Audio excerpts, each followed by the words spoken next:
Dominasi Timnas Garuda, perjalanan Indonesia melawan Filipina di Piala AFF. Timnas Indonesia memiliki rekam jejak yang mengesankan dalam sejarah pertemuannya dengan Filipina di ajang Piala AFF. Dengan dominasi yang telah terukir selama beberapa dekade, pertandingan antara kedua tim ini sering menjadi ajang pembuktian keunggulan Indonesia di tingkat Asia Tenggara. Sejak pertama kali berpartisipasi di Piala AFF, Indonesia telah menunjukkan kekuatannya melawan Filipina.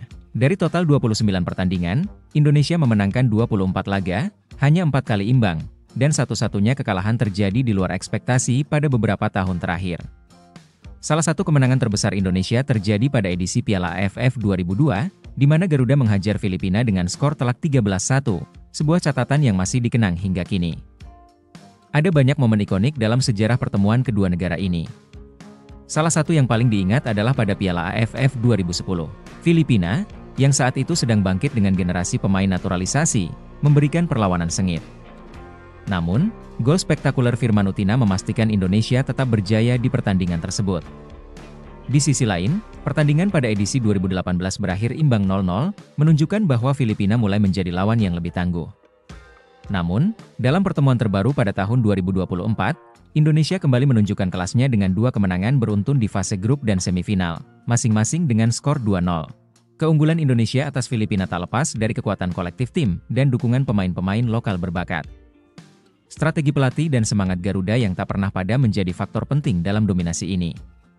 Selain itu, dukungan besar dari supporter Indonesia, baik di kandang maupun tandang, juga menjadi energi tambahan bagi para pemain. Meski catatan sejarah berpihak pada Indonesia, Filipina kini semakin kompetitif dengan sistem pengembangan sepak bola yang lebih baik.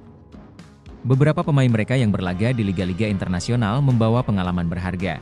Hal ini menjadi tantangan baru bagi Indonesia untuk terus menjaga superioritasnya. Pertemuan Indonesia dan Filipina di Piala AFF selalu menjadi laga yang menarik untuk disaksikan.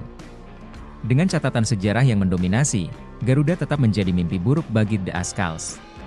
Namun, pada pertandingan Piala AFF 2024 di Stadion Manahan, Solo, babak pertama berakhir imbang 0-0, meski Indonesia harus bermain dengan 10 pemain setelah Muhammad Ferrari menerima kartu merah pada menit ke-42 akibat menyikut pemain lawan.